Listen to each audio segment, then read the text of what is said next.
أعوذ بالله من الشيطان الرجيم بسم الله الرحمن الرحيم ذلك الكتاب لا ريب فيه هدى للمتقين اللهم صل على محمد وعلى محمد. ارشاد رب العزت ہے یہ قرآن وہ کتاب ہے جس میں کسی صحیح الدماغ منصف مزاج انسان کے لیے کسی قسم کے شک و شبہ کے کرنے کی کوئی گنجائش نہیں. قرآن نہ مشتبہ ہوگا نہ مشکوک ہوگا اور شک کرنے والے کی ایمان کی کشتی ڈوب جائے گی. تو میرے دوستو عزیزو آپ کی بات سلسلہ کلام کی بنا کر قرآن کے نقطۂ نظر سے اسلامی عقائد کیا ہیں، ایمانی نظریات کیا ہیں. تو آپ کو یاد ہوگا یاد کیا تھا کہ پورے اسلام دین اور پورے ایمان دونوں پورے اسلام اور ایمان مل کے 5 بلدے ہیں. ایمان اور قیامت.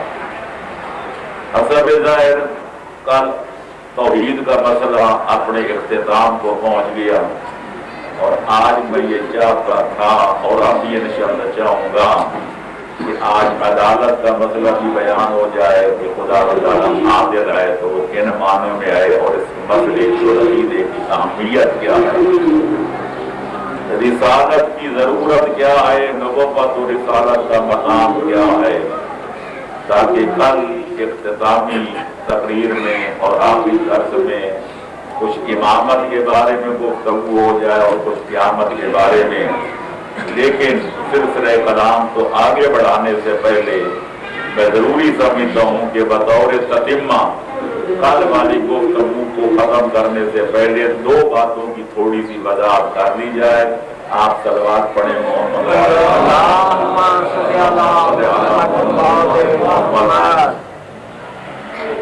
قرآن کی روشنی میں اور 14 کے فرمان کی روشنی میں واضح کیا جا چکا کہ جب تک خالق کے کون و مکان کو 4 چیزوں میں واحد لا شریک نہ مانا جائے اس وقت تک توحید مکمل نہیں ہوتی. آج بھی صحیح معنوں میں خدا پرست اور خدا کا ماننے والا کہلانے کا مستحق نہیں قرار پاتا. ان کی وضاحت بھی ہو چکی کہ خدا کی ذات میں کوئی شریک نہیں، خدا کی صفات میں کوئی شریک نہیں، خدا کے کاموں میں کوئی شریک نہیں. پھر ان کاموں کی بھی بقدر ضرورت کل وضاحت ہو چکی کہ خالق بھی وہ ہے، خالق بھی وہ ہے، محیی بھی وہ ہے، ممید بھی وہ ہے، کائنات کا منتظم اور مدبر اعلیٰ بھی وہی ہے.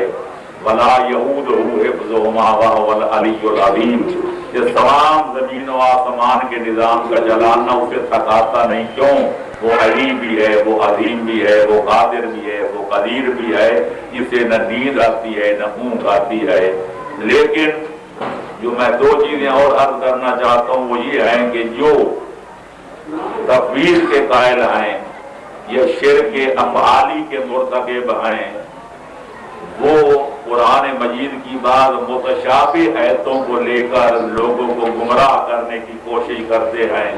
اور خالق اکبر نے ایسے لوگوں کی فطرت پہلے ہی بتا دی تھی کہ والذین فی قلوبہم زیغ فیتبعون ما تشابہ منہ ابتغاء الفتنۃ وابتغاء تأویلہ، کہ جن لوگوں کے دل ٹیڑھے ہوتے ہیں، جن کی فطرت خراب ہوتی ہے، جن کی فطرت مسخ ہو چکی ہوتی ہے، وہ توحید کو چھوڑ کے شرک کی طرف دوڑتے اور بہانے بناتے ہیں. وہ متشابہ آیتوں کا سہارا لیتے ہیں تاکہ فتنہ و فساد کھڑا کیا جائے اور اہل علم اور اہل ایمان کو گمراہ کرنے کی کوشش کی جائے. تو قرآن میں 2 لفظ ہیں. خالق اپنے بارے میں فرماتے ہیں فتبارک اللہ احسن الخالقین، کتنا بابرکت ہے خدا جو بہترین پیدا کرنے والا ہے. یہاں کہا جاتا ہے دیکھو اللہ نے فرمایا تبارک اللہ احسن الخالقین. اس سے پتہ چلتا ہے کوئی خالق اور بھی ہیں، خدا ان سے اچھا خالق ہے. ایک اور جگہ ہے واللہ خیر الرازقین، اللہ بہترین رزق دینے والا ہے. معلوم ہے کہ رزق دینے والے کچھ اور بھی ہیں لیکن اللہ ان سے اچھا رزق دینے والا ہے. تو میرے دوستو قرآن کی تفسیر پہ رائے کی جائے، پہلی تفسیر میں عرض کیا تھا کہ من فسر القرآن برائے فلیتبوأ مقعدہ من النار، جو قرآن کے معنی قرآن کی تفسیر اپنی رائے اور اپنی مرضی کے مطابق کرے گا وہ اپنی جگہ جہنم میں مہیا کرے گا۔ تو دیکھنا یہ ہے کہ آل محمد نے ان آیتوں کے معنی کیا بیان کیا ہے۔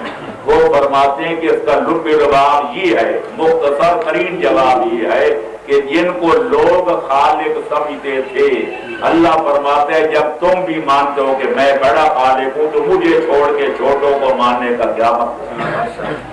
جب تم بھی جانتے ہو کہ میں بڑا رازق میں ہوں تو تمہارے پتر تمہارے شریک چھوٹے رازق ہیں، تو پھر مجھے چھوڑ کے ان کے دروازے پہ جانے کا مقصد کیا ہے؟ لہذا یہی وجہ ہے جناب یوسف نے اپنے ساتھی قیدیوں سے کہا تھا کہ ارباب متفرقون خیر ام اللہ الواحد القہار، آیا زیادہ ربوں کو ماننا بہتر ہے یہ ایک رب کو؟ اب کوئی کہہ سکتے ہیں کہ جناب یوسف ان کے ربوں کو رب مانتے تھے؟ نہیں، ہرگز نہیں۔ وہ ان لوگوں کے ان قیدیوں کے نظریے کے مطابق کہہ رہے ہیں کہ تم کہتے ہو رب بہت سارے ہیں، میں کہتا ہوں رب ایک ہے۔ اگر طاقت مختلف خانوں میں بڑھ جائے تو قوت کمزور ہو جاتی ہے، طاقت ایک مرکز پہ جمع ہو جائے تو طاقت بڑھ جاتی ہے۔ تو میں کہتا ہوں کائنات کا خالق مالک پالک ایک ہے، تم کہتے ہو بہت سارے ہیں، تو تم ہی بتاؤ کہ آیا بہت سارے ربوں کو ماننا بہتر ہے یہ ایک رب کو ماننا بہتر ہے؟ تو ماننا پڑے گا جناب یوسف ان کے ربوں کو رب نہیں مانتے تھے، ان کے لیے تخاطب کے لیے رواداری کے لیے ان کے ربوں کو رب کہہ رہے ہیں کہ جن کو تم رب کہتے ہو، ایسا وہ جب تم مانتے ہو کہ بڑا خدا ہے تو پھر چھوٹوں کو ماننے کا کیا فائدہ ہے؟ تو لہٰذا یہاں بھی وہی مطلب ہے کہ جب تم خود مشرک بھی تسلیم کرتے تھے کہ یہ ہمارے چھوٹے رب ہیں، یہ بڑا رب رب العالمین ہے، تو اللہ فرماتا ہے اتدعون بالا وتذرون احسن الخالقین، تم بال نامی بت کے سامنے تو گردن جھکاتے ہو، اس کو مشکل کے وقت پکارتے ہو، لیکن جو ان سے بڑا خالق ہے تمہارے اپنے عقیدے کے مطابق اس کو چھوڑ دیتے ہو۔ تو لہذا یہ کہنا کہ قرآن کہتے خالق اور بھی ہیں، کہ قرآن کہتے رازق اور بھی ہیں، قرآن نے تو فیصلہ کر دیا حل من خالق غیر اللہ یرزقکم من السماء والارض، کل عرض کر چکا بڑی وضاحت کے ساتھ کہ اللہ مشرکین کو للکار کے ساری کائنات کو خطاب کر کے فرماتا ہے کیا میرے سوا کوئی اور بھی خالق ہے جو تمہیں آسمان سے بارش برسا کے اور زمین سے انگوریاں اگا کے تمہاری روزی کا انتظام کرے؟ یعنی ہرگز کوئی نہیں ہے۔ تو لہذا ماننا پڑے گا کہ ان آیتوں کا مطلب مقررین غلط لیتے ہیں۔ اللہ کے قرآن اور 14 کے فرمان کو سامنے رکھا جائے تو خالق کے کون و مکان بھی ایک ہے، رازق کے کائنات بھی ایک ہے، نہ اس کی کوئی افعال میں شریک ہے، نہ اس کی عبادت میں کوئی شریک ہے، نہ ذات میں نہ صفات میں، وہ واحد لا شریک۔ یہ بات ختم ہوگی۔ دوسرا شعبہ جو آج اس دور میں 10-10 لاکھ روپیہ لے کر ایک محرم کشرہ پڑھ کے لوگوں کو مشرک اور کافر بناتے ہیں، ان کا مایہ علمی، ان کا سرمایہ علم صرف خطبۃ البیان ہے، جو کوکب دوری جیسی کتابوں میں موجود ہے، جس کا نہ کوئی سر ہے تو جس کا نہ کوئی پاؤں ہے، اور جس کے بارے میں کل انٹرنیٹ پہ بھی کوئی لوگوں سے بات ہو رہی تھی بیرونی ممالک والوں سے کہ وہ نہ اللہ کے قرآن کی طرف آتے ہیں، نہ 14 کے فرمان کی طرف آتے ہیں، نہ نہج البلاغہ پڑھتے ہیں، نہ صحیفہ کاملہ کا مطالعہ کرتے ہیں، نہ کتب اربع دیکھتے ہیں، نہ مذہب شیعہ کی کوئی کتاب دیکھتے ہیں، سہارا ان خطبوں کا لیتے ہیں کہ جن کے بارے میں ہمارے علماء شیعہ کا اجماع اور اتفاق ہے کہ ان میں سے کوئی بھی علی ولی کا خطبہ نہیں، ان میں سے ایک خطبۃ البیان بھی ہے۔ چنانچہ جن کے گھروں میں کوکب دوری ہے وہ اٹھا کر دیکھ لیں، خواجہ محبوب کردگار خواجہ محمد دیدار بیان کرتے ہیں کہ ایک دن امیر المومنین نے منبر پہ بیٹھ کے فرمایا، کیا فرمایا؟ ان الذی خمرت طینۃ آدم اربعین صباحا، میں وہ ہوں جس نے آدم کا گارا اپنے ہاتھوں سے 40 دن تک مل گونگا تھا۔ انا الذی، میں وہ ہوں۔ بڑا لمبا خطبہ ہے، اس کے چند جملے عرض کرنا چاہوں گا۔ اس میں یہ ہے کہ آنا خالق السماوات والارضین، زمین کا فرش بچھانے والا، آسمان کا شامیانہ لگانے والا میں ہوں۔ آنا مصور من فی الارحام، ماؤں کے شکموں میں بچوں کی تصویریں بنانے والا میں ہوں۔ لوگوں کو اولاد، بیٹیاں یا بیٹی عطا کرنے والا میں ہوں۔ آنا مثمر الاشجار، درختوں کے پتے اگانے والا اور پھل لگانے والا میں ہوں۔ آسمانوں سے بارش برسانے والا میں ہوں۔ زمین سے انگوریاں اگانے والا میں ہوں۔ نبیوں کو نبی بنانے والا میں ہوں۔ قیامت کا قائم کرنے والا میں ہوں۔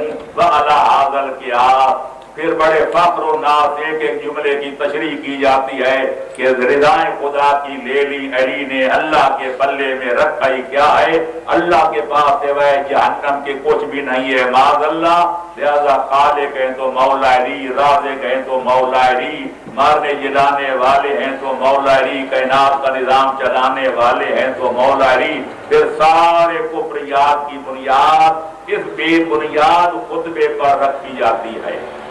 میرے دوستوں اور میرے عزیزوں، جو کچھ میں 3 دنوں میں عرض کر چکا اگر ان کو سامنے رکھیں گے، میں کہتا ہوں ان کو نہ بھی رکھیں جو آج آئے ہیں کل اور پرسوں نہیں تھے، میں عرض کروں گا کہ کوئی بھی روایت قرآن کی آیت سے قابل غور ہوتی ہے کہ ماننا کیا ہے، کیونکہ اللہ کے کلام اللہ ہونے، قرآن کے کلام اللہ ہونے میں تو کوئی شک نہیں کہ وہ اللہ کا کلام ہے۔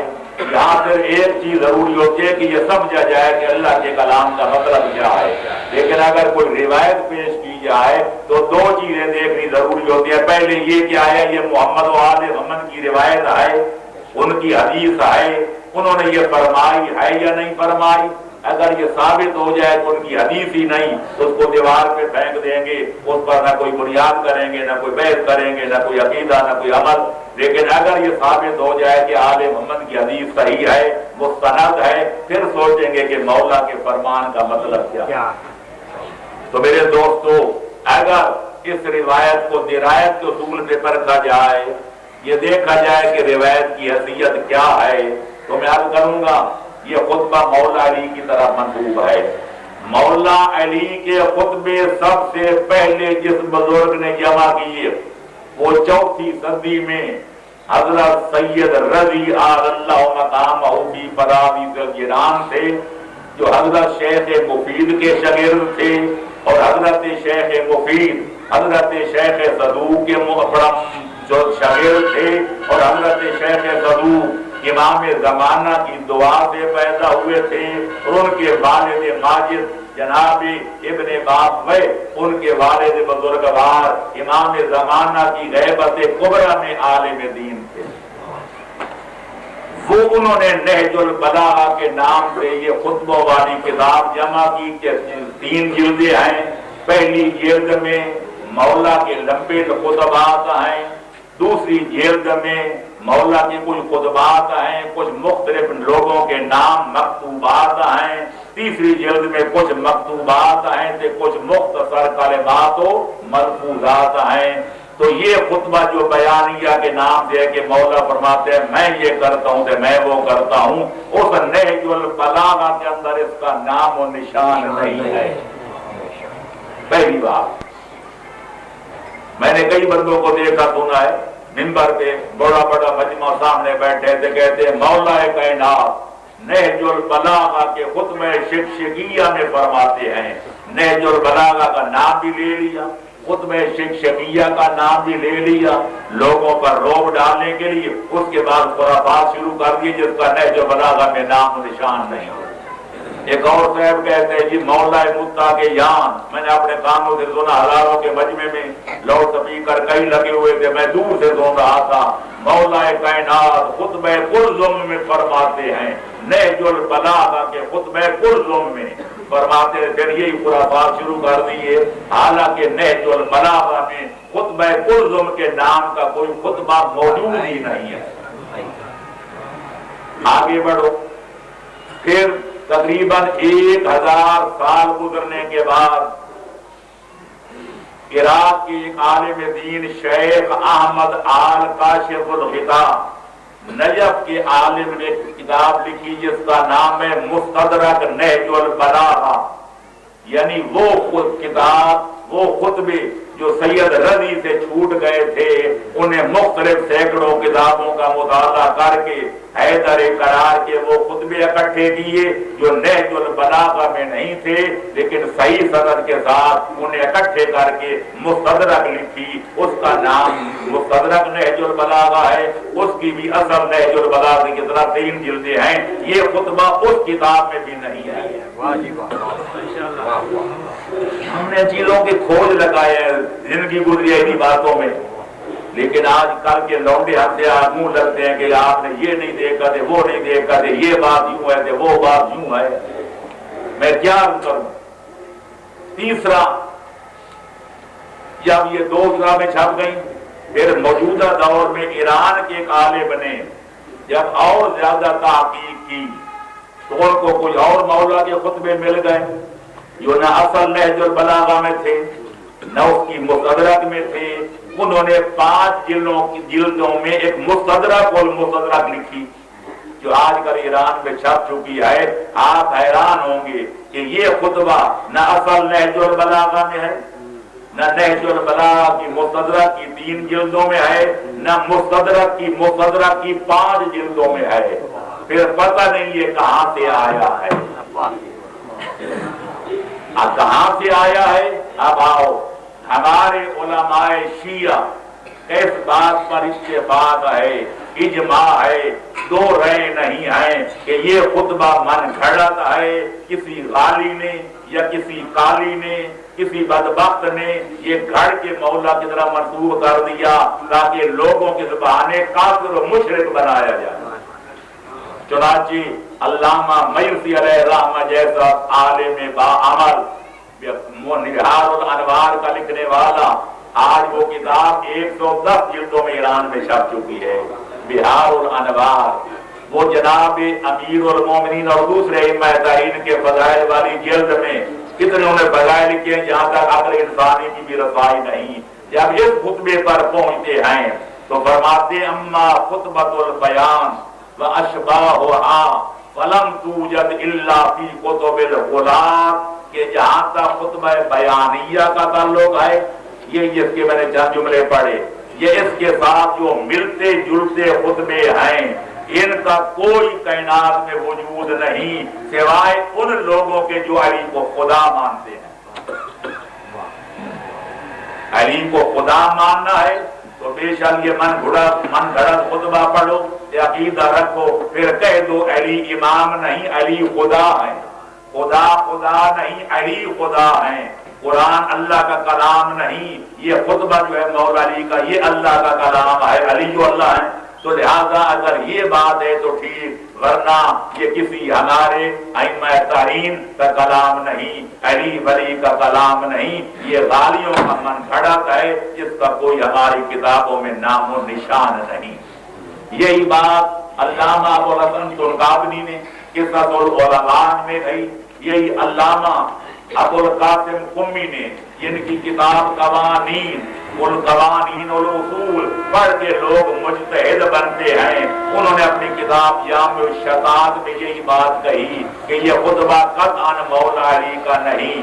اور ہمارے لکھنؤ کے ناصر الملت کے والد ماجد علامہ سید حامد حسین نے جبکہ انہوں نے کتاب لکھی ہے انتصار الاسلام، اس میں لکھتے ہیں کہ اصل میں ایک وہ کتاب کا جواب ہے منتہی الکلام لکھی تھی ایک ہمارے برادران اسلامی کے متصف عالم نے. انہیں کہا تھا شیعہ مشرک ہیں، شیعہ کافر ہیں، شیعہ یوں ہیں، شیعہ وہ ہیں.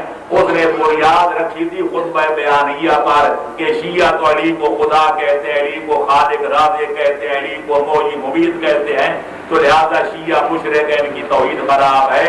علامہ حامد حسین اپنی جوابی کتاب میں لکھتے ہیں یہ خطبہ شیعہ نے علی کی کتابوں میں نہیں، یہ کسی دشمن اہل بیت نے گھڑا تاکہ جب سادہ لو شیعہ نے علی یہ خطبہ پڑھیں گے اور اس کے مطابق عقیدہ رکھ لیں گے تو دشمنان آل محمد کو ان کو کافر کہہ کر قتل کرنے کا جہاد مل جائے گا. یاد رہے ہو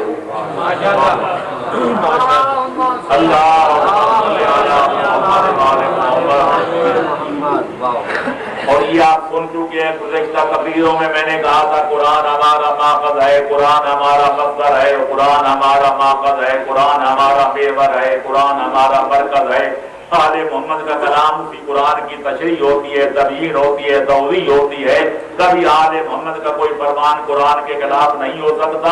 میں کہتا ہوں اس خطبے کا ایک جملہ پڑھتے جاؤ، میں 10 آیتیں قرآن کی پڑھوں گا کہ یہ اس آیت کے خلاف ہے، یہ اس آیت کے خلاف ہے.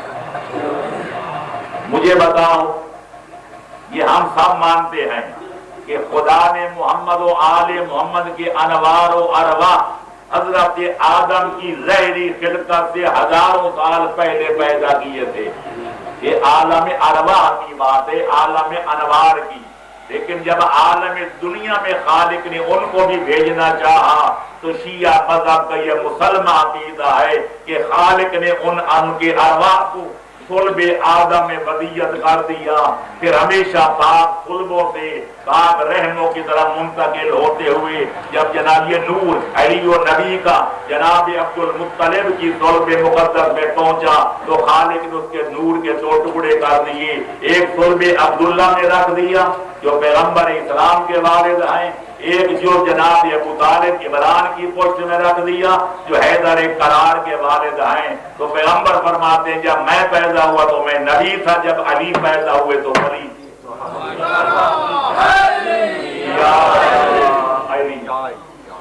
تو لہذا ماننا پڑے گا کہ روحانی طور پر ان کی خلقت جتنی بھی پہلے ہوئی، ہماری روح میں بھی آدم کی پیدا ہونے سے 2000 سال پہلے پیدا کی گئی تھی، لیکن وہ فرزند آدم ہیں، ان کا نسب نامہ موجود ہے. جناب ابو طالب اور جناب عبداللہ سے شروع کرو، بلکہ 12ویں لال ولایت کے والد ماجد حسن عسکری سے شروع کرو، وہ بیٹے امام حسن امام علی نبی کے، وہ بیٹے امام محمد امام علی نبی، اور وہ بیٹے امام علی نبی کے، وہ بیٹے امام محمد تقی کے، وہ بیٹے امام علی بن موسیٰ رضا کے، حیدر قرار تک پہنچو، ابو طالب عمران تک پہنچو، یہ سلسلہ جناب آدم تک جا پہنچا. یہاں پہلی بسم اللہ یہ ہے وہ آدم کہ جس کا خالق نے اعلان کیا انی خالق بشرا من طین. قرآن یہ تو چھوڑ دو، قرآن کہتے ہیں کہ میں ایک بشر پیدا کرنے والا ہوں خاک سے، مٹی سے. انی جاعل فی الارض خلیفہ، میں زمین میں اپنا خلیفہ بنانے والا ہوں. اللہ فرماتے ہیں پیدا کرنے والا میں ہوں. اللہ فرماتے ہیں ان کو خلیفہ بنانے والا اپنا نائب یعنی نبی بنانے والا میں ہوں.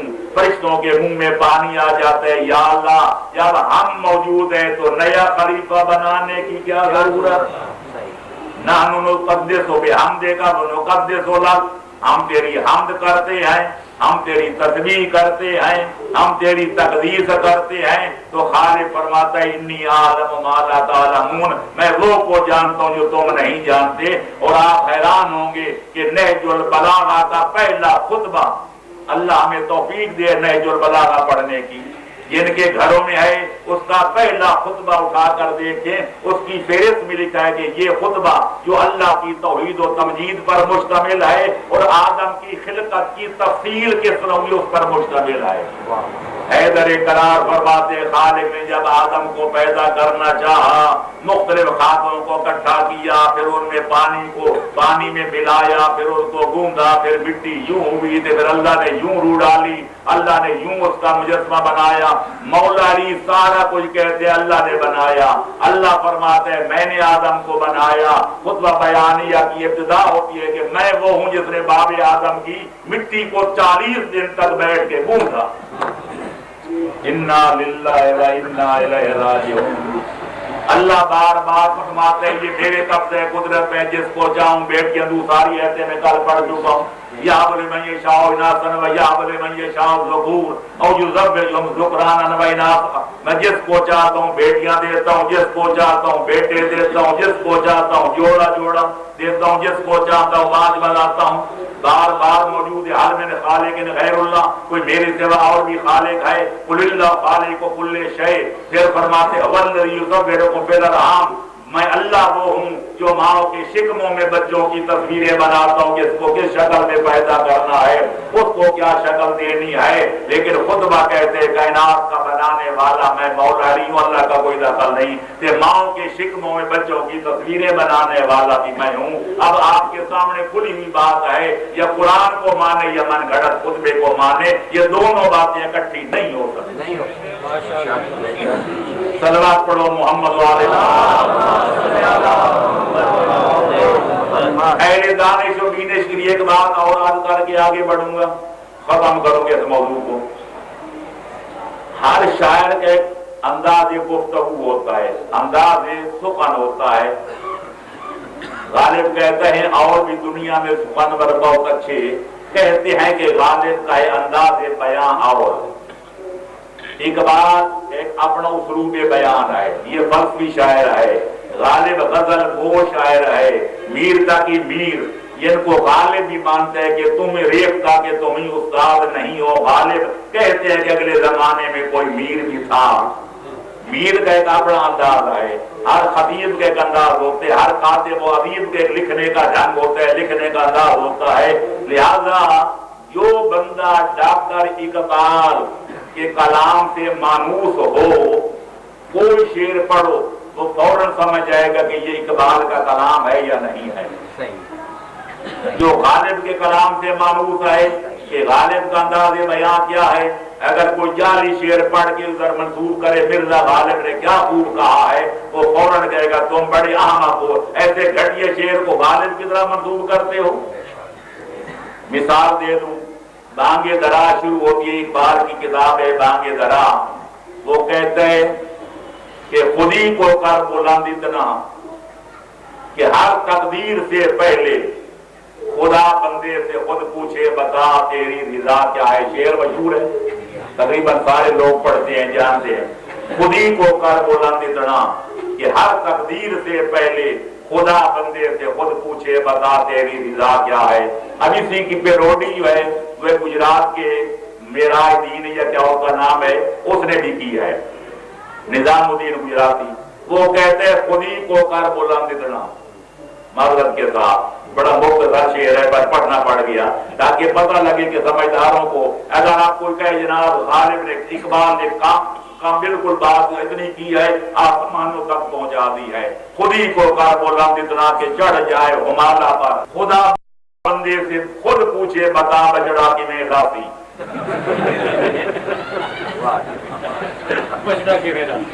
صلوات پڑھو محمد۔ کتنے بے ہو گئے آپ، کسی نے نہیں برپائے کی کہ دوبارہ ماشاءاللہ آپ نہ کہیں میں خود پڑھتا۔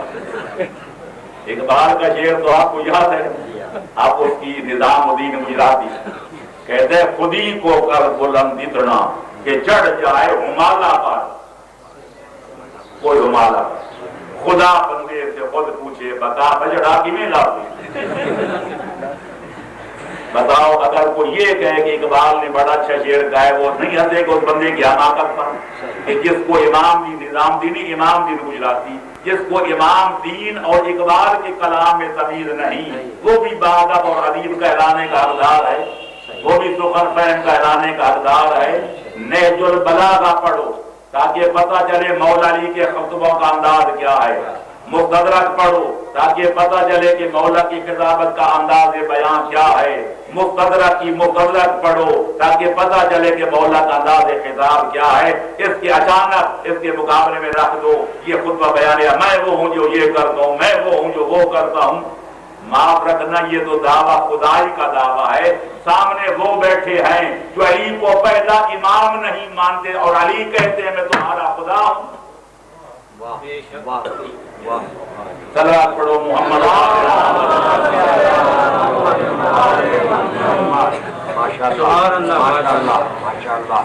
یار آپ نہ سمجھے ہیں نہ سمجھیں گے میری بات، دے اور دلوں کو جو نہ دے مجھ کو زباں ہو، اتنی کھلی ہوئی حقیقت نہیں سمجھ سکتے۔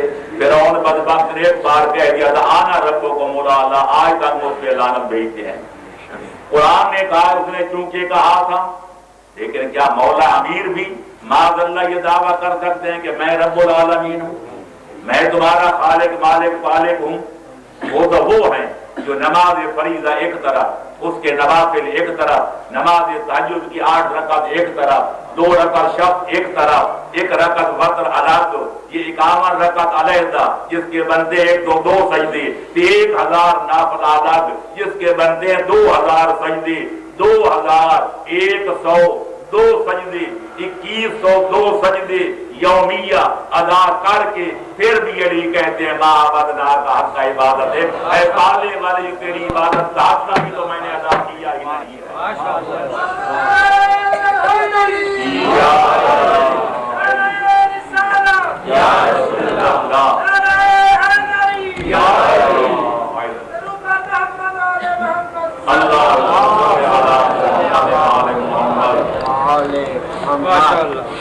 باہر کے اندر کے غم دل بسو گفتم و بجان ترسیدم کہ اگرد شوی ورنہ سون بسیارہ، تو لہذا یہ ضروری سمجھا تھا کہ سٹیجوں پر آج کل عام مقررین تاکہ نہ کوئی اور ادھر ادھر کتابوں کا مطالعہ کرنا پڑے، نہ کوئی دقت نظر سے کام لینا پڑے، بس لوگوں کو مشرک بنانا ہو کہ نعرے لگوانے ہو تو بس یہ خطبہ شروع کر دیا جائے۔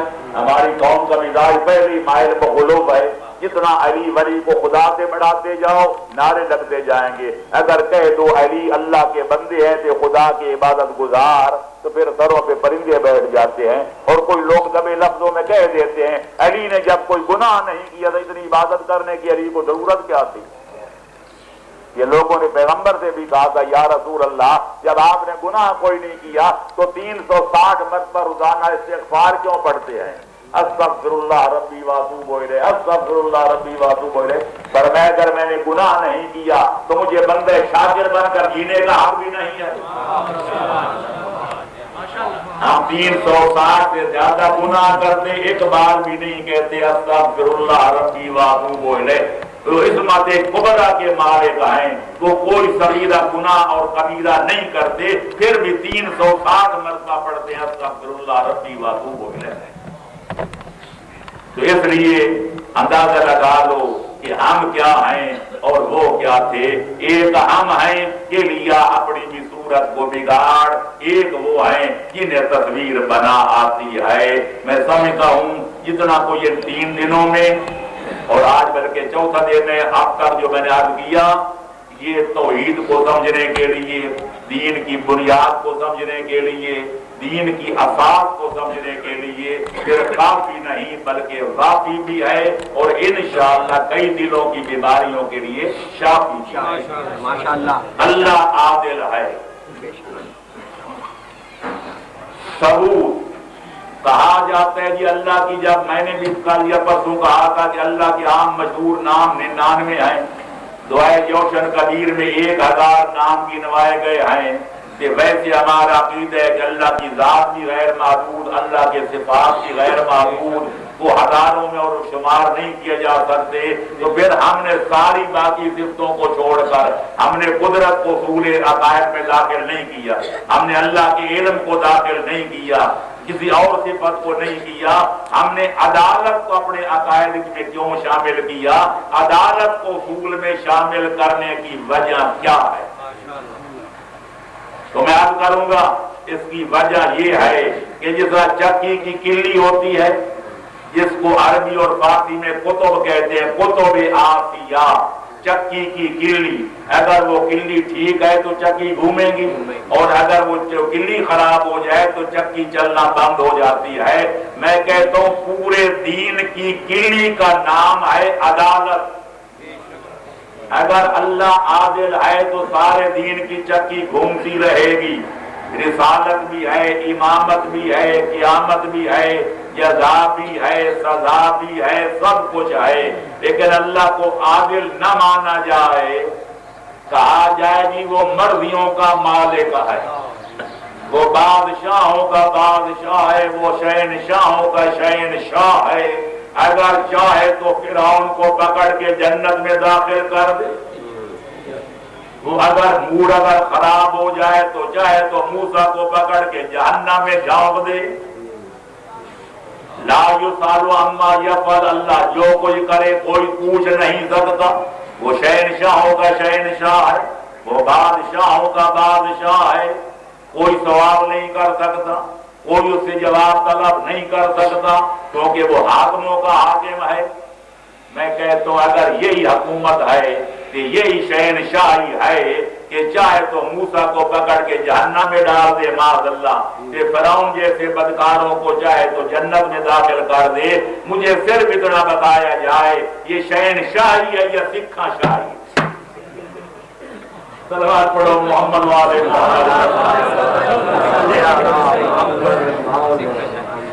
ماننا پڑے گا یہ سکھا شاہی. اللہ وہ عادل ہے جو فرماتے ہیں من یعمل مثقال ذرۃ خیرا یرہ ومن یعمل مثقال ذرۃ شرا یرہ. جو رائی کے دانے کے برابر نیکی کرے گا، چھپ کے کرے گا یا علانیہ کرے گا، اس کو جزا دی جائے گی. جو ساتویں کوٹری میں بھی چھپ چھپ کے گناہ کرے گا، ایک رائی کے دانے کے برابر کرے گا، اس کو سزا بھگتنا پڑے گی. جو اتنا بڑا عادل ہے وہ کر سکتا ہے کہ چاہے تو موسیٰ کو جہنم میں ڈال دے، چاہے تو فرعون کو جنت میں داخل کر دے. لہذا میرے دوستوں ماننا پڑے گا. اگر عقیدہ یہ رکھا جائے تو پھر کہا جائے جی نبی فرماتے نماز پڑھو اتنا ثواب ملے گا، روزہ رکھو اتنا اللہ اجر دے گا، زکاتیں دو تمہیں خدا اتنے بے حساب ثواب دے گا، زیارتوں کا سفر کرو، آل محمد کی زیارتیں کرو، خدا تمہیں اتنے حجوں کا ثواب دے گا، خمس ادا کرو، پیغمبر تمہاری شفاعت کریں گے، یہ کرو تمہیں یہ ملے گا، فلانا برا کام نہ کرنا، شراب نہ پینا ورنہ جہنم میں جاؤ گے، شراب کی جوا نہ کھیلنا ورنہ جہنم میں جاؤ گے، زناکاری نہ کرنا ورنہ جہنم میں جاؤ گے، چوری چکاری نہ کرنا ورنہ جہنم میں جاؤ گے. بتاؤ پھر ان باتوں کا اثر کیا ہوگا سننے والوں پر جب عقیدہ وہ ہو کہ خدا چاہے تو موسیٰ کو جہنم میں ڈال دیتے، چاہے تو فرعون کو جنت میں داخل کر دیتے. پھر ان آیتوں پر بھروسہ کون کرے گا؟ ان حدیثوں پر اعتبار کون کرے گا کہ نیکوں کو ثواب ملے گا، بروں کو سزا ملے گی؟ جب اللہ عادل ہی نہیں تو اس کے وعدوں پہ اعتبار کون کرے گا؟ کون ضمانت دے گا کہ وعدہ کر کے مکر نہیں جائے گا عادل جو نہیں؟ کون ضامن پڑے گا کہ اللہ وعدہ کر کے وعدے سے پھر نہیں جائے گا کیونکہ عادل جو نہیں؟ یاد رہے ہو، کون ضمانت دے گا کہ جس کو اس نے نبی بنا کر بھیجے وہ واقعاً اللہ کا نبی ہے؟ کون؟ اللہ جو عادل نہیں ہو سکتا ہے کوئی جھوٹے دعوے دار کی وہ تائید کر دے، سچے کو گھر بٹھا دے، جھوٹے کو چڑھا دے. اگر اللہ عادل نہیں تو امام برحق کی ضمانت کون دے گا کہ یہ خدا کا بنایا ہوا امام ہے؟ تو گویا یوں سمجھو پورے دین کا دار و مدار اللہ کی عدالت پر ہے. قیامت کی جزا و سزا پر ایمان تب محکم ہوگا کہ جب اللہ کو عادل مانا جائے. نبیوں کی صداقت پہ یقین تب آئے گا جب اللہ کو عادل مانا جائے. علی اور اولاد علی کی امامت پہ یقین تب آئے گا جب اللہ کو عادل مانا جائے. نماز روزے کے ثوابوں پر یقین تب آئے گا کہ جب اللہ کو عادل مانا جائے. گناہوں سے تب لوگ ڈریں گے جب یقین پر یقین، سزا پہ یقین کیا جائے، اور یقین تب آئے گا جب اللہ کو عادل مانا جائے. اس لیے خدا بند عالم فرماتے ہیں شاہد اللہ انہ لا الہ الا ہو واولو العلم والملائکۃ واولو العلم قائما بالقسط. اللہ فرماتے ہیں ایک میں اللہ گواہی دیتا ہوں، میں اللہ خود، میرے سارے فرشتے گواہی دیتے ہیں. دو، میرے تمام کائنات کے اہل علم جن کے سر فہرست نبی اور امام ہیں، انبیاء و مرسلین اور ائمہ طاہرین، پھر دوسرے علماء کاملین ہیں، یہ سارے مل کے گواہی دیتے ہیں کہ میں قائم بالقسط ہوں، میں عادل ہوں، میں ظالموں پہ لعنت کرتا ہوں.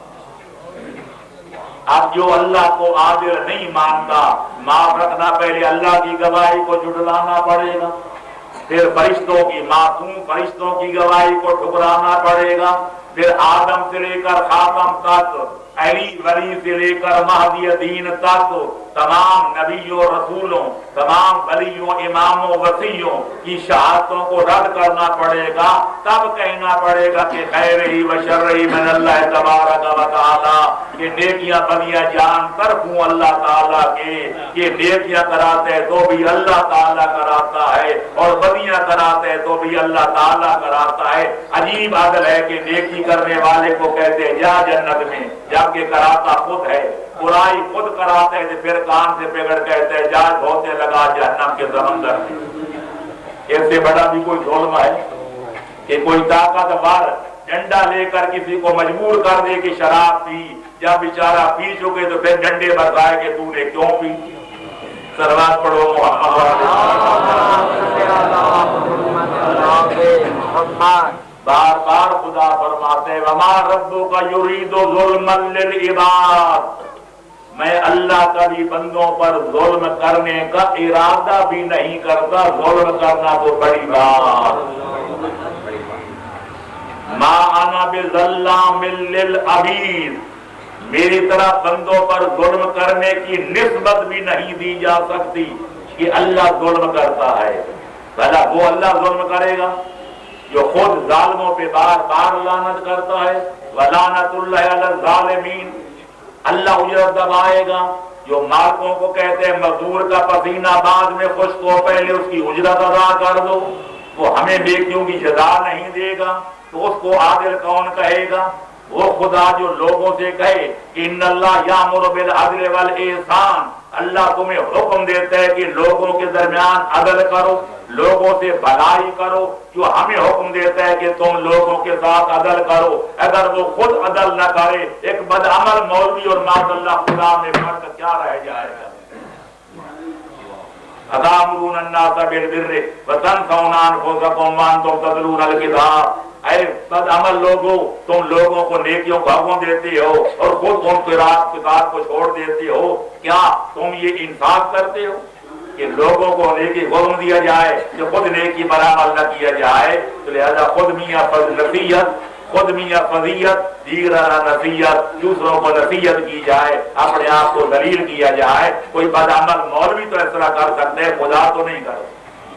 ایک بات اور عرض کر کے آگے بڑھوں، خدا فرماتے ہیں لا یجرمنکم شنآن قوم علی اللہ تعدلوا اعدلوا هو اقرب للتقوی، اگر تم عدالت کی کرسی پر بیٹھے ہو، تمہارے سامنے دو بندے مقدمہ لے آئیں، تم نے ان کا فیصلہ کرنا ہو، ایک کو تمہارا دوست ایک کو تمہارا دشمن، تم خدا داد عقل سے سوچو، اگر دیکھتے ہو کہ تمہارا دشمن حق پر ہے کہ دوست ہے غلطی پر، امتحان ہے انسانیت کا، تو اللہ فرماتے بے شک تمہیں دوسرے فریق سے عداوت ہے، تمہیں ان سے دشمنی ہے، تمہارا جی چاہتے ہے کہ اس کو محروم کیا جائے، دوست کو نوازا جائے، لیکن خبردار کسی قوم و قبیلہ سے عداوت تمہیں بے انصافی کرنے پر آمادہ نہ کرے۔ فیصلہ دشمن کے حق میں کرنا کیونکہ وہ حق بجانب ہے۔ اعدلوا هو اقرب للتقوی، اگر پرہیزگار بننا ہے تو تقوی عدل سے بہتر کوئی اور راستہ نہیں ہے۔ تو میں اقرار کروں گا کہ جو اللہ اپنے بندوں کو حکم دیتا ہے اپنے دشمنوں کے ساتھ بھی انصاف کرو، وہ رحیم و کریم خدا اپنے بندوں کے ساتھ بے انصافی کر سکتا ہے؟ ماننا پڑے گا نہیں۔ اس لیے خدا بند عالم عادل ہے، اور ہمارے مذہب کے اصول میں سے یہ دوسری اصل ہے، اول توحید، دوم عدل۔ جب تک اللہ کو عادل نہ مانا جائے اس وقت تک دین کی چکی چل نہیں سکتی۔ صلوات پڑھو محمد۔ ایک بات اور عرض کر کے آگے بڑھوں کہ عدل کا معنی کیا ہے۔ پیش نماز کو عادل ہونا چاہیے، گواہ کو عادل ہونا چاہیے، یہ یہاں عدالت کے معنی اور ہیں، اللہ کے عادل ہونے کے معنی اور ہیں۔ یہاں تو حکم ہے پیش نماز کو عادل ہونا چاہیے، جو واجبات کو ترک نہ کرے، حرام کے قریب نہ جائے، یعنی نماز پڑھے، روزہ رکھے، حجیں کرے، یہ کرے۔ اللہ اسی معنی میں عادل ہے کہ وہ بھی نماز پڑھتا ہے، روزہ رکھتا ہے، زکات دے، وہ تو پھر بندہ بن جائے گا۔ لہذا اللہ کی عدالت کا کے دو معنی ہیں۔ اللہ عادل ہے یعنی جن برے کاموں سے بندوں کو روکتا ہے خود ان کا ارتکاب نہیں کرتا۔ بندوں کو کہتے ہیں سچ جھوٹ نہ بولو، وہ خود جھوٹ نہیں بول سکتا۔ بندوں کو کہتے ہیں چوری نہ کرو، وہ چوری نہیں کر سکتا۔ وہ بندوں سے کہتے ہیں برائی نہ کرو، وہ خود برائی نہیں کر سکتا۔ وہ بندوں سے کہتے ہیں ظلم و زیادتی نہ کرو، وہ ظلم و زیادتی نہیں کر سکتا۔ جن کاموں برے کاموں سے اپنے بندوں کو روکتا ہے وہ برے کام اللہ خود نہیں کرتا کیونکہ عادل ہے۔ دوسرا معنی کہ وہ کوئی عمل کرنے والا عمل کرے، نیکی کرے یا بدی، نیک کو کبھی اجر سے محروم نہیں کرتا، اس کی اجرت ضرور ادا کرتا ہے۔ کیوں؟ اس نے وعدہ کیا ہے کہ میں نیکوکاروں کو جزا دوں گا، میں جنت الفردوس دوں گا۔ ہاں، جن کو دھمکی دی ہے کہ نماز نہ پڑھی تو جہنم میں جھونک دوں گا، اگر یہ نہ کیا تو میں جہنم میں ڈال دوں گا، اگر معافی دے دے تو اس کا فضل ہے اور اگر سزا دے تو اس کا عدل ہے۔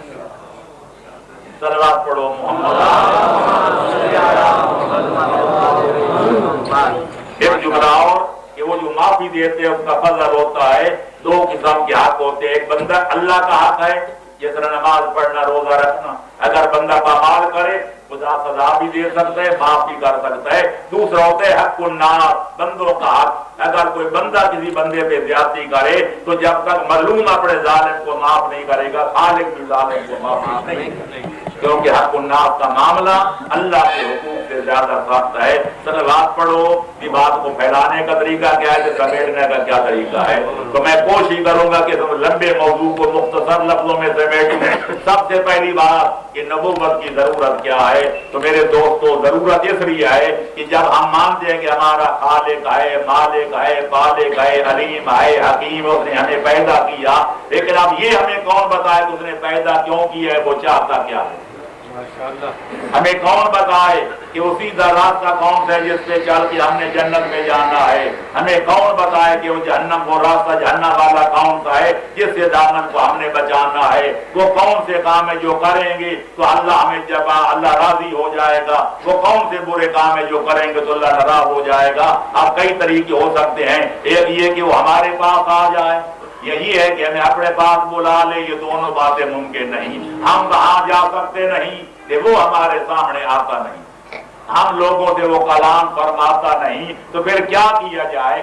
عقل کہتی ہے درمیان میں کوئی وسیلے ہونے چاہیے، عقل کہتی ہے کوئی واسطے ہونے چاہیے، کوئی رسول ہونے چاہیے، کوئی ولی و وسیع ہونے چاہیے، جن کے دو جنبے ہوں، دو پہلو ہوں، دو ان کے عنوان ہوں، ایک ہو بشری دوسرا ہو روحانی، ایک ہو انسانی دوسرا ہو روحانی، تاکہ جنبہ روحانی کی بنا پر، جنبہ نورانی کی بنا پر اللہ سے کلام کر سکیں، اللہ سے پیغام لے سکیں، اور جنبہ بشری اور انسانی کی بنا پر ہمارے درمیان رہ کے ہم تک اللہ کا پیغام پہنچا سکیں۔ ماشاءاللہ ماشاءاللہ ماشاءاللہ۔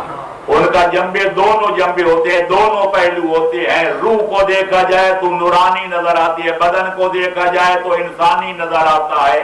جنہوں نے ان کے بدن کو دیکھا وہ کہے اٹھے وہ تو ہم جیسے ہیں، جنہوں نے ان کے روحانی کمالات کو دیکھا وہ بیچارے کہے اٹھے وہ تو اللہ جیسے ہیں۔ جنہوں نے دونوں پہلوؤں پہ نظر ڈالی وہ پکار اٹھے، نہ وہ اس جیسے ہیں نہ وہ ہم جیسے ہیں، وہ اپنی مثال آپ ہیں، ان جیسا کوئی اور نہیں ہے۔ یا ادھر اللہ سے واصل، ادھر مخلوق میں شامل، خواص و برزخ کبریٰ میں ہے حرف مشدد کا، شد والے حرف ایک سرا ادھر ہوتا ہے ایک سرا ادھر ہوتا ہے، ادھر دیکھو تو اس کا جو معلوم ہوتا ہے، ادھر دیکھو تو اس کا حصہ معلوم ہوتا ہے۔ دقت نظر سے دیکھا جائے تو نہ اس کا جو ہوتا ہے نہ اس کا جو ہوتا ہے۔ صلوات پڑھو محمد اب اللہ جس کو چاہے، اللہ عالم ہے تو یجعل رسالتہ، اللہ بہتر جانتا ہے جس کے چاہے سر پہ تاج نبوت رکھ دے۔ ایک بندہ بھیڑ بکریاں چلا رہا ہو، انگوٹھا لگانے والا ہو، نہ الف کو جانتا ہو نہ بے کو، خدا کہے جا تو میں نے تجھے نبی بنایا۔ آیا اللہ ایسا کر سکتا ہے؟ یا کوئی نبوت کا معیار بھی ہے؟ تو میرے دوستوں، میرے عزیزوں، دنیا میں کوئی کلرک بھی رکھنا ہو تو اس کا بھی پہلے انٹرویو لیا جاتا ہے کہ تعلیم اتنی ہو، قابلیت اتنی ہو۔ سپاہی کوئی بھرتی نہیں کرتا جب تک پہلے کوئی معیار مقرر نہیں کرتا، تو اللہ کائنات کے حاجیوں کو یوں ہی بھیج دیتا ہے بغیر کسی معیار کے۔ اللہ کائنات کے رہبروں کو رہبر بنا کے بھیج دیتے ہیں بغیر کسی میزان کے۔ ماننا پڑے گا کہ جب ہر شے کا کوئی معیار ہوتا ہے تو نبوت کا بھی کوئی معیار ہوتا ہے۔ وہ معیار کیا ہے، وہ میزان کیا ہے، وہ ترازو کیا ہے؟ میں عرض کروں گا سب سے پہلا ترازو یہ ہے کہ اللہ جس کو نبی بناتا ہے اس کو خود علم پڑھا کر بھیجتے، دنیا میں کے سکولوں میں آ کر نہیں پڑھتا۔ لہذا نبی کے لیے ضروری ہے کہ عالم علم لدنی ہو، یہ ایک بات۔ دوسری بات جو نبوت کا معیار ہے وہ یہ ہے کہ جس کو خدا نبی بناتا ہے اس کو ماں سے لے کر لاہ تک، بھوڑے سے لے کر قبر کے کنارے تک ہر چھوٹے بڑے گناہ سے پاک اور پاکیزہ بناتا ہے، اسے معصوم بنا کر بھیجتا ہے۔ جس کو خالق نبی اور رسول بناتا ہے، اللہ ہر بندے کو نہیں بناتا، اس کو بناتا ہے جو خاندان میں، جو حسب میں، جو نسب میں، جو سیرت میں، جو صورت میں، جو روش میں، رفتار میں، کردار میں، گفتار میں، اپنے لیل میں، نہار میں، صفات جمال میں، صفات کمال میں ساری دنیا سے افضل ہوتا ہے، اس کے برابر کوئی دوسرا نہیں ہوتا۔ چوتھا، اللہ جب کسی کو بھیجتا ہے کوئی سند بھی دیتا ہے کہ لوگ مطالبہ کریں تو دکھا دینا کہ مجھے اللہ نے بھیجا ہے، اسی سند کو معجزہ کہتے ہیں۔ نبی معجز نما ہوتا ہے، ایسے کام کر کے دکھاتا ہے، اللہ اس کے ہاتھوں پر وہ کام ظاہر کرتا ہے کہ جس کا مثل لانے سے ساری دنیا عاجز نظر آتی ہے۔ تو میرے دوستو، خالق اکبر نے ایسے نبی اور رسول کتنے بھیجے؟ قرآن کہتا ہے منہم من قصصناہم علیک ومنہم من لم نقصص علیک، کہ میرا حبیب بعض نبیوں کے قصے میں نے تجھے سنائے ہیں، یہ بعض کے نہیں سنائے۔ آج میں اسی آیت کے کام کر رہا تھا تفسیر قرآن میں کہ اللہ کے نبی کو خالق فرماتے ہیں بعضوں کے قصے سنائے تھے، بعضوں کے نہیں سنائے۔ جن کا قرآن میں نام نظر آتا ہے وہ 26 یا 27 ہیں۔ اب ہے کل کتنے؟ ایک روایت ہے ہمارے مسلمانوں میں کہ وہ 313 سارے نبی اکٹھے کیے 313 ہیں، دوسری روایت ہے کہ نہیں 8000 ہیں۔ لیکن جو نظریہ سنی شیعہ میں مشہور ہے اور تقریباً سارے قائل ہیں وہ یہ ہے کہ 1,24,000 ہیں، ان میں سے 313 رسول ہیں، باقی صرف نبی ہیں۔ ان 313 میں سے 5 اولي العزم نبی ہیں، یہ باقی عام رسول ہیں۔ وہ 5 اولي العزم کون ہیں؟ حضرت نوح، حضرت ابراہیم، حضرت موسیٰ، حضرت عیسیٰ، اور ان سب کے سردار حقرین کا نانا۔ صلوات پڑھو محمد۔ سارے نبی برحق، سارے اس معیار سے پورے اترتے ہیں۔ نحن لا نفرق بین احد من رسلہ، اللہ فرماتے کہا کرو ہم اللہ کے رسولوں میں فرق نہیں کرتے، یعنی اس لحاظ سے فرق نہیں کرتے کہ سب کو اللہ نے بھیجا، سب کو معصوم بنا کے بھیجا، عالم علم لدنی بنا کر بھیجا، سب کو افضل و اعلیٰ بنا کر بھیجا، سب کو معجزہ دے کر بھیجا، اس لحاظ سے تو کوئی فرق نہیں۔ لیکن کیا مرتبہ بھی سب کا ایک ہے؟ کیا شان بھی ایک ہے؟ کیا مقام بھی ایک ہے؟ اللہ فرماتا ہے میں نے 2 چیزیں برابر پیدا ہی نہیں کی۔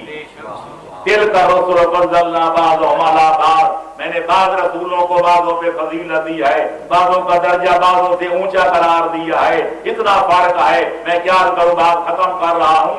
آدم سے لے کر عیسیٰ تک سارے نبی اپنے کمالات سمیت اکٹھے ہو جائیں، حسین کا نانا تنہا اکٹھا کھڑا ہو جائے، سارے نبی مل کے حسین کے نانے کی برابری نہیں کریں۔ ہم اللہ کی حمد و ثنا کرتے ہیں، لاکھوں شکر ادا کرتے ہیں، تو اس نے ہمیں اس نبی خاتم کا امتی بنایا کہ جس کے امتی ہونے کی تمنا نبی کرتے ہوئے نظر آتے ہیں۔ ہمارے نبی کے ہزاروں کمالات ہیں، ہزاروں صفات ہیں، لیکن ساری باتیں چھوڑ کر میں بنظر اختصار اتنا کروں گا، جس نبی کا ہم کلمہ پڑھتے ہیں لا الہ الا اللہ محمد الرسول اللہ، کل انشاءاللہ علی ولی اللہ تک بھی پہنچ جائیں گے۔ میں اتنا کروں گا کہ ہمارا نبی وہ ہے جس کی 2 صفتیں اتنی روشن اتنا طرح آفتاب بھی روشن نہیں ہے۔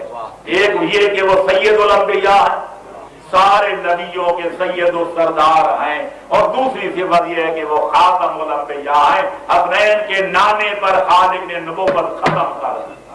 اب صبح قیامت کے طلوع ہونے تک حسنین کے نانے کے بعد نہ کوئی نیا نبی آئے گا، نہ کوئی نیا رسول آئے گا، نہ کوئی نیا دین آئے گا، نہ کوئی نام آئے گی، لیکن اگر آئے گی تو صرف قیامت آئے گی، پر قیامت بھی اس وقت تک نہیں آئے گی جب تک پہلے بار بھی امامت نہیں آئے گی۔ وآخر دعوانا ان الحمد للہ رب العالمین۔ گاڑیاں دیکھ لیں، 5 ہو گئے ہیں، یہ 5 والی کشتی چھوڑنے والی ہے، جن کو جلدی ہے بے شک سوار ہو جائیں، لیکن ان کو وہاں انتظار کرنا پڑے گا۔ وہ 5 والی کشتی ہم سب کو لے کے کٹی جائے گی، ہمارا انتظار کریں گے۔ صلوات پڑھیں محمد محمد۔ قبلہ پہلا سوال یہ ہے کہ آپ نے عاصم الفوائد میں باپ اکرام السادات نے ایک حدیث نقل فرمائی ہے، اکرموا اولادی، میری اولاد کی عزت کرو، اگر نیک ہو تو نیکی کی بدولت، اگر برے ہو تو میری وجہ سے۔ جبکہ ایک حدیث یہ بھی ہے، من کان مطیعا للہ فہو لنا ولی، جو ہمارا مطیع، جو اللہ کا مطیع ہے وہ ہمارا دوست ہے۔ اور قرآن مجید کی آیت ہے، ان اکرمکم عند اللہ اتقاکم۔ جم کریں، سمجھ لیا آپ نے سوال؟ ادھر پیغمبر فرماتے ہیں کہ میری اولاد کا احترام کرنا، نیک ہوں تو اللہ کے لیے ہے اور برے ہوں تو میرے لیے۔ یہاں حکم اکرام کا ہے، جنت جہنم کا کوئی سوال نہیں ہے۔ ادھر آیتیں جو پڑھی گئی ہیں، اِنَّ أَكْرَمَكُمْ عِندَ اللَّهِ أَتْقَاكُمْ، جنت میں وہ ہو جائیں گے جو متقی اور پرہیزگار ہوں گے۔ اللہ کی نظر میں عزت ان کی ہے جو متقی اور پرہیزگار ہیں۔ امام فرماتے ہیں ہمارے حقیقی دوست وہ ہیں جو ہمارے مطیع اور فرما بردار ہیں۔ تو میں عرض کروں گا، اللہ کا محبوب یا محب ہونا یا جنت کا حقدار ہونا الگ بات ہے، کہ لائق احترام ہونا الگ بات ہے۔ آپ کی شاید سمجھ یہ بات نہ ہی ہو، ہر اولاد کے لیے ماں باپ لائق احترام ہوتے ہیں یا نہیں؟ سب قابل احترام ہوتے ہیں جب تہجد پڑھتے ہوں، ساری کائنات کی نیکیاں کرتے ہوں، لہذا اگر ماں باپ گنہگار ہوں تو ان کو لتر مارنے چاہیے؟ اب استغفار کر رہے ہیں تو پتہ چلا کہ اولاد کا فرض ہے کہ ماں باپ کافر ہوں یا مسلمان، ماں باپ نیکوکار ہوں یا بدکار، ان کو جزا یا سزا خدا نے دینی ہے۔ اولاد کو چاہیے ماں باپ کا پھر بھی احترام کریں۔ لہذا سادات کرام نیکی کریں گے، ہماری حدیثیں کہتے ہیں ثواب دگنا ملے گا۔ اگر سادات برائی کریں گے عذاب دگنا ہوگا۔ وہ خدا سے معاملہ ہے، ہمارے لیے لائق احترام ہے آل نبی اولاد علی جو ہے۔ لہذا لائق احترام ہونا ہمارے لیے الگ بات ہے، کہ جنت جہنم میں جانا اپنی نیکی یا بدی کی بنا پر وہ الگ بات ہے۔ ان کو گڑبڑ نہیں کرنا چاہیے، وہ اور چیز ہے، یہ اور چیز ہے۔ ماشاءاللہ۔ اور محمد و آل محمد صلی علامہ نقل صاحب قبلہ نے تفسیر فصل الخطاب میں حدیث قدسی نقل فرمائی ہے، ابتی اتینی اجعل لک مثلی، اور مقررین اسی حدیث کو لے کے امام رضا علیہ السلام کا دربار متوکل میں واقعہ بیان کرتے ہیں کہ جب جادوگر متوکل نے بلائے تھے اور امام عالی مقام میں تشریف فرما تھے اور کھانا لایا گیا تو جادوگروں نے اپنا کرشمہ دکھا اور کھانا امام کے ہاتھ سے غائب ہو گیا۔